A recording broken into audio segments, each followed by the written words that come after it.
on shops and supermarkets.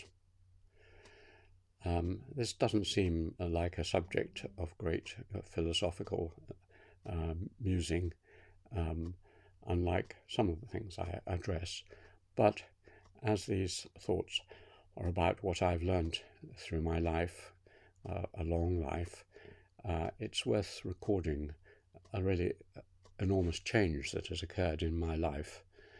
I can illustrate it by my own memories even when I was in my mid-20s and lived in London, North London, and was newly married, and we were catering for ourselves for the first time as a married couple.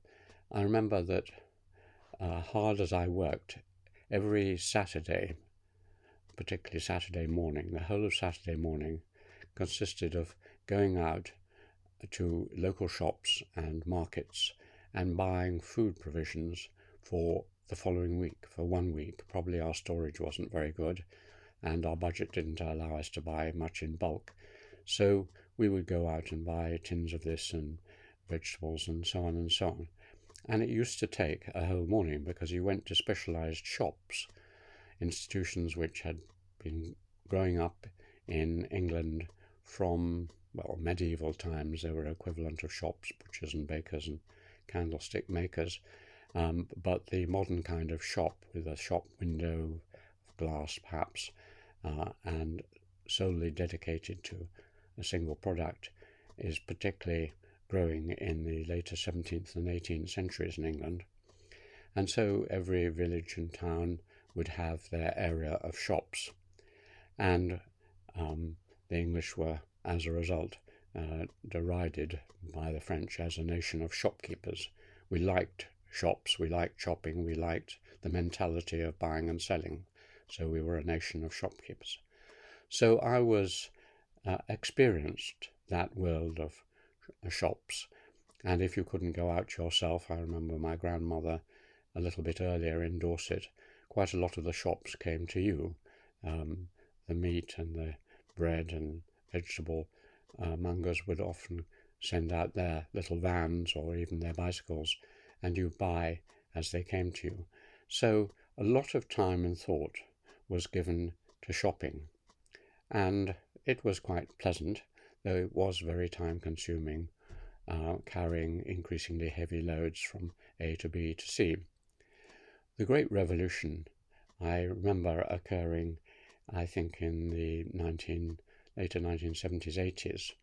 When I went to Oxford, there was a shop I used to go to called Sainsbury. And Sainsbury's shop in Oxford at that time was lovely. It had great sort of marble counters, as I recall, and it specialised in things like cheeses and hams and sort of rather higher quality goods. And a visit to Sainsbury's brought you all sorts of treasures. It was therefore something of a shock, and I haven't got the precise dates, when Sainsbury family decided that they would make a supermarket. That is, as described in the term, a marketplace within doors, like a covered souk in the Middle East, which sold everything. And you could walk round this supermarket and pick off its counters and display cabinets everything you needed.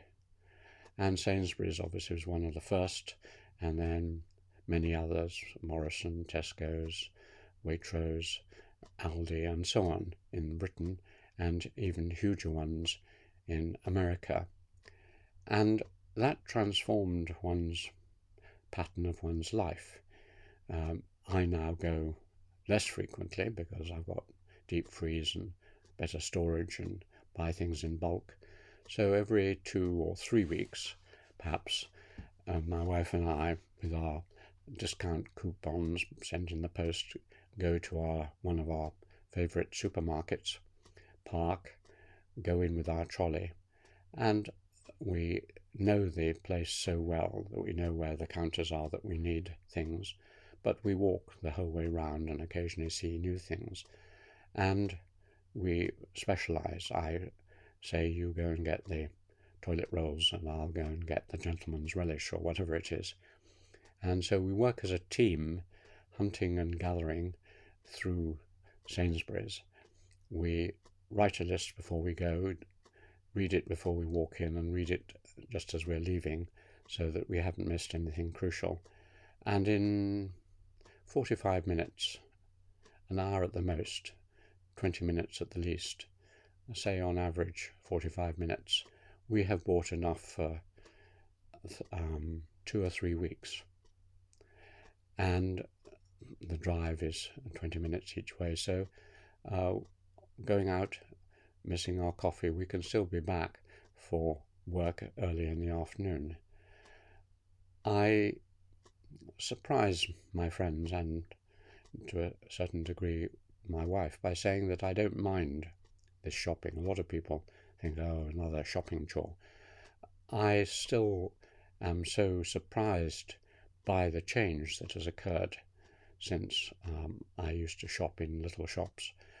And also I have in the back of my mind the 3/4 of the world where just having something like Sainsbury's would be like heaven on earth. To have all these cheap, high quality goods, not just foods, there, and you just walk around and then you put a bit of plastic in a machine, and this cornucopia of goods is yours. Somewhere in India, most of India, Africa, South America, it would be a miracle. And you tend to forget how amazing the organization that leads to this and the affluence that makes it just a normal part of life. So every time I walk around Sainsbury's or others, I try to preserve that sense of wonder and surprise and delight that I can just go and pick delicious looking foods, and that the whole world has come into that building, because as you look along the shelves to the different Asian and African and American and so on foods, you realize that this is an integrated world. It's as integrated as the streets of London, but instead of people from all cultures and civilizations walking around, you get tins and bottles and packets of the whole world sitting there, which is why, of course, when we get a threat to this through supply chain difficulties as at the present, it's such a shock, because we've grown accustomed. Once this happened, our children, for example, would just take it for granted. They would be amazed to hear of a previous world. Although when they go on holiday to some parts of Europe even, they will find villages and towns which actually have ordinary shops and no supermarket, and that is a shock for them too. So the shopping revolution that I've lived through is as great in its nature and consequences as many of the other cultural and technological revolutions. How long it will be preserved, and what the next development will be, which is already foreshadowed in lockdown by the distribution of the supermarket through ordering it online and then getting it delivered to your home. This has never appealed to me because I actually enjoy the experience and find it less stressful than looking through lists on computer. So I go on shopping, but many of my friends just order it and there it is in baskets and boxes at their door. So the world of shopping, particularly in a nation of shopkeepers, is a subject of great interest and wonder for me.